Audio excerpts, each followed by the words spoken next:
大家好，我是演员张凌赫，在《逐玉》中饰演的是谢征。在西故乡看到很多属于中国古装剧特有的东西，我觉得这些元素叠加在一起，就能够给观众一个中华文化的一个传播，他们就知道哦，原来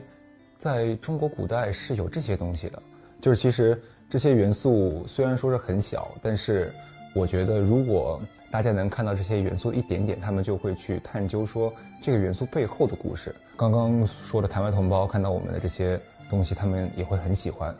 肯定不仅仅是因为我们的造型比较出彩，我们的画面比较精美，一定是里面的情感浓度也是在他们心中可以产生共鸣的。跟导演沟通的过程当中，我们就选择了一些比较有戏剧化的东西，就比如说我的织机领。我一开始在导演提出这个织机领的时候，我的脑海里面也是说，哎，这不是那个齐天大圣带的东西吗？后来我去查了一下，它原来是其实寓意着古代将军他们战胜归来的时候会带的一个东西，就是彰显了自己的胜利嘛，是一个很开心的场面。所以说后来我在跟导演讨论说，这个东西适不适合加在我们剧？他说可以，你有好几场就是带着将士们归来的戏，你可以去使用。首先出现的画面肯定是出场，就是猪圈那一块的那个场景，就是那一束光，那一束光真的是神来之笔。我还记得有一个镜头是从上面天上俯拍的，那个猪圈上面有一个洞，然后透过那个洞看到了我们俩。其实那个镜头我感觉很有意境，它不仅仅代表了我们俩被这个猪圈捆绑在了一起，也能够代表这个洞就是射向我们俩的一束光。它整个画面都已经在交代着，好像在跟你说谢征这个人现在多么需要这么一束光来治愈他。而且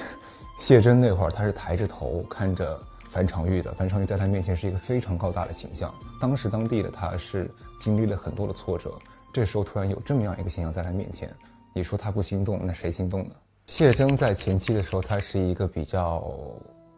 藏锋的人，他会把自己真实的东西都放在心里边，但是如果要让一个人变得真实，他一定不会完完全全的藏得住，尤其是在情绪到最大化的时候，愤怒是会让人展露最本性的自己的。所以说当时当地的他遇到这么一件事情，他把自己如是珍宝的一个人，或者说自己都不敢去碰的人，这么去伤害他，那他有什么理由去放过他呢？而且跪在他面前，他一定是要去把他的本性稍微露出来那么一点。而且这么一点大家就会觉得，哦，原来谢征他真的是一个武安侯，他不只是西故乡那柔柔弱弱的一个伤兵。我虽然是演了很多部戏，但是还是时间短，当时最学不会的一样东西就是控制表情。不是说好不好看的问题，而是说当你一个人在有情绪的时候，你并不会把所有情绪放在脸上，尤其是你遇到一个角色他是内敛的，他是喜怒不形于色的，这时候你如果把太夸张的表演放在脸上，观众反而会觉得出戏。在演谢征的时候，我跟导演前期做了很多的功课，包括捋了每一个角色变化的细节。虽然说谢征这个角色在剧里面会有很多的前史都没有拍出来，但是我们前期在做功课的时候，一定会把这些小故事放在心里边，甚至会把它变成就是我自己的小传写在剧本上。尤其是感情戏的时候，一定要去看这些小传，把这些前史在脑子里过一遍之后，再去镜头前面演绎，一定是会比单纯说台词来得更加自然。我在看剧本的时候，我会比较在意逻辑。如果你一件事情或者说一条逻辑线没有它的前史，你突然插进来一个比较炸的情节，大家是不会相信的。就比如说我跟樊长玉的感情，你如果前期没有非常好的一个铺垫，就两个人谈恋爱的时候，你如果没有前期相处的时间，大家真的会相信你吗？就不要去指望大家去相信你们的一见钟情，一定是有前面我为你付出，你为我付出，你拯救了我，我拯救了你，大家才会相信你们的感情是真的。西故乡是最纯真的地方，每个邻里乡亲的关系也写得非常的立体。为什么要去描写这么一段故事呢？就是其实是做一个烘托，前面只有把这些东西氛围感做浓了之后，后边给土村后边进入朝堂部分，后边再进入去跟反派对抗的过程当中，观众才能去共情你。然后我杀猪养你很经典的一句台词，然后还有一个风雨郎停梦已醒，这句我也很喜欢，因为它不仅仅是一个梗，还是一个很突出他角色性格的。就用这一句诗就已经交代了我和李青之间的角色关系。他就是个军师嘛，然后我是一个将军，我跟他之间的人物关系就是时常会这种打趣，然后我又很嫌弃他，然后他又是文绉绉的。江畔何年初见月，江月何年初照人。这当然是最直接的意思，是我跟樊长玉之间的情感关系。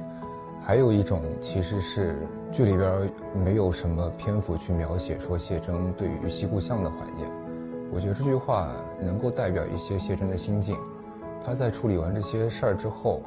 他在把自己的愁或者把自己心里的怨气消解掉之后，他一定会想到西固巷那段时光。因为谢征小时候母亲很早就死了，他也因为这份情感而感到自责。长大的过程当中也是一个非常非常受到压迫的人，包括长大之后还被背叛。他其实整个成长过程没有得到太多的善意。他在西固巷是他人生当中唯一一段比较温暖、比较被给予到爱的地方。所以说我写这句话其实一方面是在写我跟樊长玉的感情，另外一方面我是想借这句话去表达一下我谢征对于西固巷这个时段经历的生活遇到的人的怀念。因为我是12月份的摩羯，然后我自己性格从小到大也不太会去表达爱，所以说我自己在演这种感情戏的时候，我特别喜欢所谓的留白，就是有些东西你不必说的太满，你说的太满就会显得很过，听我话的人也不一定能够全盘接受。所以说很多东西我喜欢用细节去呈现，就比如说手上的动作，你戳破窗户纸，或者说你画面的运用，就是那个从天而降的那束光，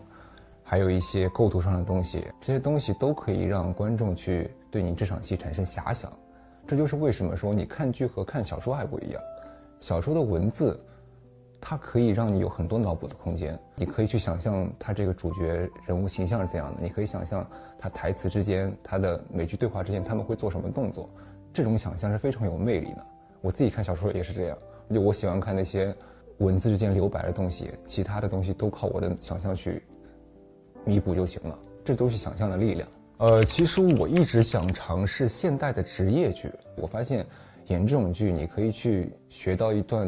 自己平常生活中接触不到的知识。就比如说你学了中医，我只是摸了一下中医的职业而已，但是我已经学会了一些中医的知识。如果有一天我能演一个职业剧，比如说演个律师啊，做广告的人啊，我就可以去学习他这个职业所有的知识嘛。